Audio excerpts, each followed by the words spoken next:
Here's the second recording. We're going to start off with number 19. It says, find the simplified form of each expression. Give your answer in scientific notation. So we're still multiplying powers with our tens here, which means we can multiply 7 times 7. And then when we multiply those tens, same base means we add our exponents.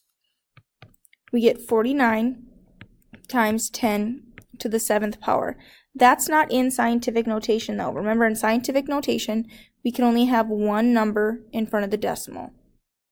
So, because I'm going from a bigger number to a smaller number, I have to add 1 here. I make that exponent bigger. Start with a big, make my exponent bigger. 4.9 times 10 to the 8th. Same idea here. 3 times 6 times, when we multiply these powers with the same base, we keep our base, add our exponents. 3 times 8 is 18 times 10 to the negative 14th. Now, I go from a big number over one spot, so I add 1 on my exponent. 1.8 times 10 to the negative 13th power. 21, same idea. 9 times 6 times 10.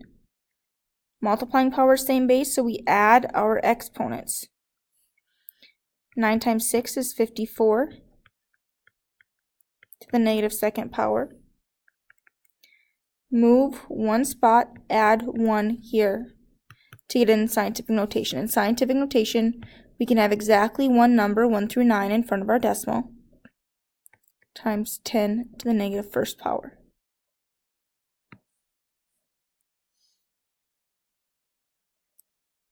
Last year, a large trucking company delivered 5.3 times 10 to the, what is that supposed to be? It's hard to read on here. Looks like it was supposed to be a 5. I couldn't tell if it was a 5 or a 3. 10 to the 5th tons of goods with an average value of $23,000 per ton. What is the total value of the goods delivered? Write the answer in scientific notation. So what we're going to do here is we're going to take the amount delivered times our average value per ton, 23,000. And we can rewrite that as 5.5 times 10 to the 5th power. And this we can put in scientific notation. 1, 2, 3, 4. It's going to be 2.3 times 10 to the 4th power. I can take 5.5 times 2.3 times 10 to the 5 plus 4. When I take 5.5 times 2.3, I get 12.65 times 10 to the 9th power. But again, scientific notation means I move over one spot and add 1 to my exponent. 1.265 times 10 to the 10th. Here we're going to put this as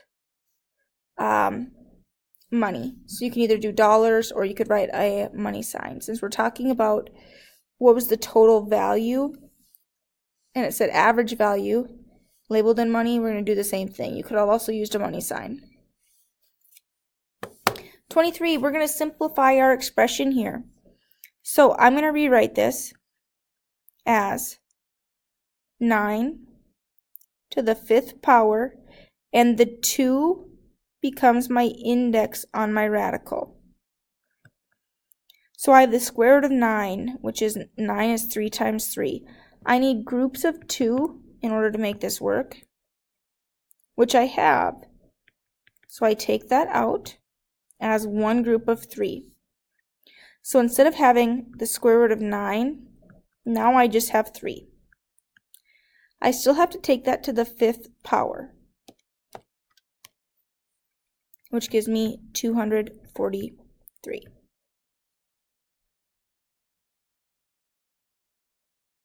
Okay, number 24.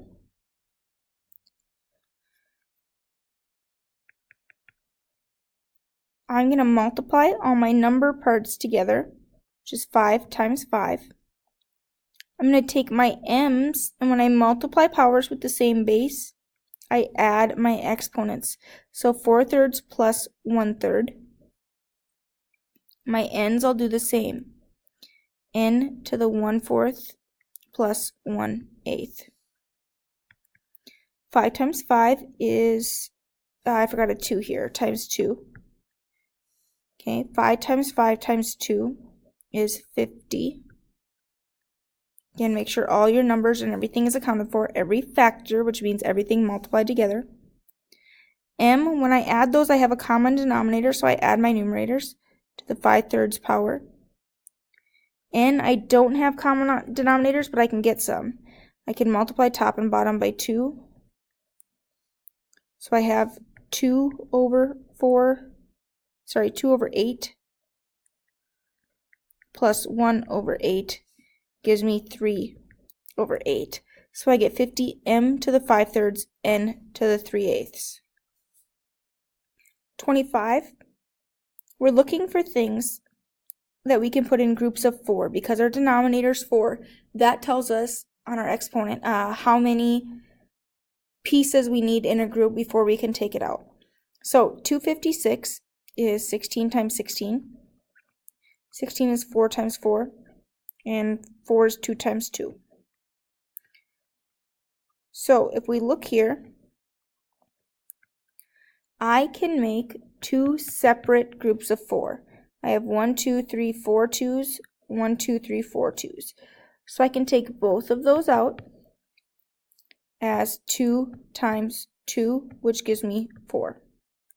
Another thing I can do here is I could have rewritten that as, and I could have done the same thing up here.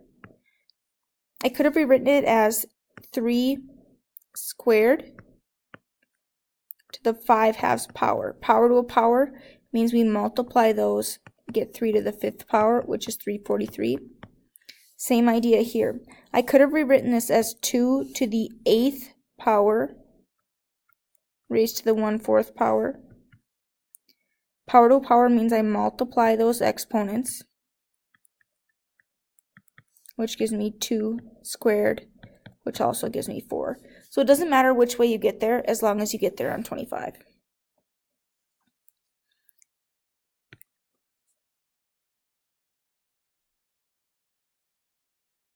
26 here, power to a power. I have an exponent raised to an exponent, which means we multiply those exponents. 6 times 2. Again, it's an exponent raised to an exponent, separated by that parenthesis, which means we're going to multiply those and get p to the 12th power. Same idea here, power to a power, so I'm going to take it, I'm going to multiply those exponents. When we multiply fractions, we multiply straight across. And then simplify, we can divide a 5 out of both of those. We get t to the 1/3. You also could have done that right away if we'd have realized that 5 divided by 5 is just 1. Okay? Exponents come before multiplication, so we have to do this power to a power first. 2 times -9 gives me m to the 7th power times m to the -18th power. Now we're multiplying powers with the same base. So I'm going to go ahead and add those exponents and get -11. Negative exponent in simplified form, remember we can't have any negative exponents. So I'm going to rewrite this as 1 over m to the positive 11th. This is the answer I want based off the multiple choice. I think this is where you ended, but we always want to get rid of those negative exponents when we can.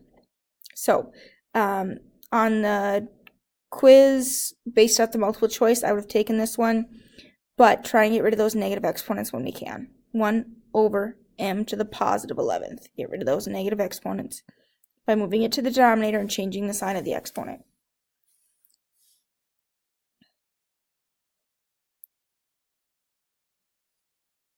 power to a power again here. So I take k cubed times, we have to do the exponent first. So 7 over 5 times negative 5. Multiply those.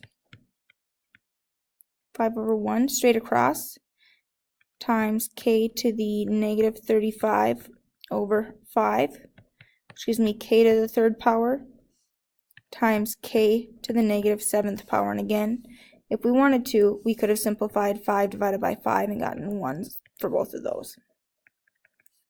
Now, we don't want to leave two of the same base. So when we multiply powers with the same base, we can add those exponents, which gives me k to the negative 4th power.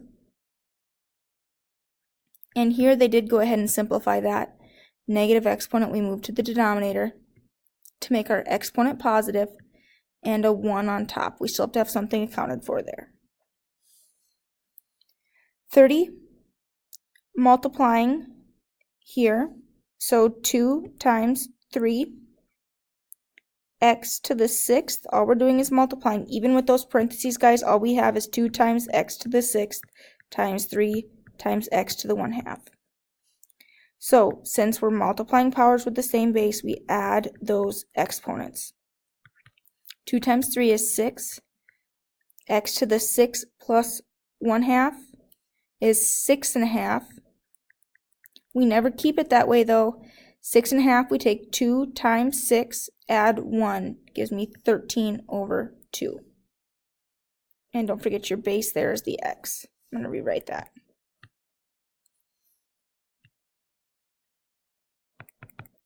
So I keep my 6, I keep my x, and 2 times 6 is 12 plus 1 is 13 over 2.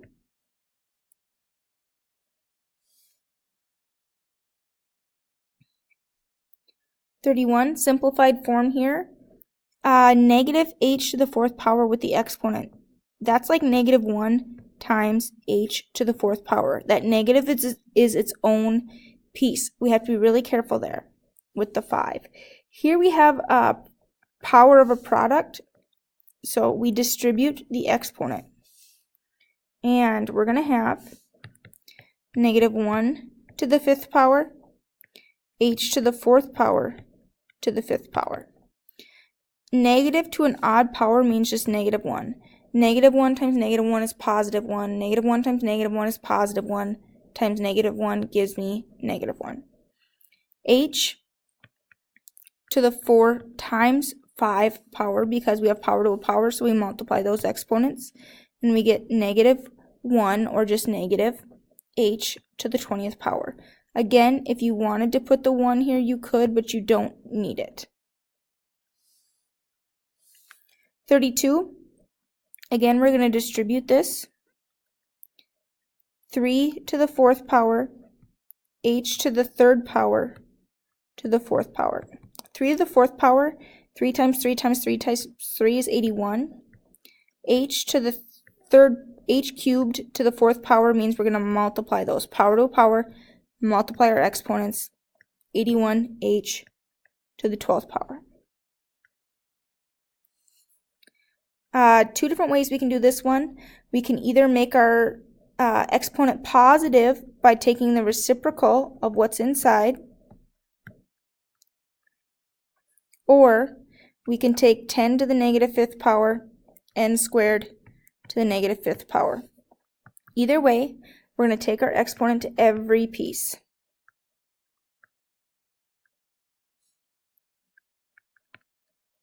We get 1 to the 5th power over 10 to the 5th power times n squared to the 5th power, which is 1 over 10 to the 5th power has 5 zeros, n to the 10th. Here we could do 1 over 10 to the 5th power, 5 zeros, n to the negative 10th. These two mean the same thing, but the answer with the multiple choice is this one. I'm not sure why they kept the negative exponent there, but they did based off the multiple choice. So I'm running out of time here. I'm going to pause this one and hopefully be able to finish on the next one.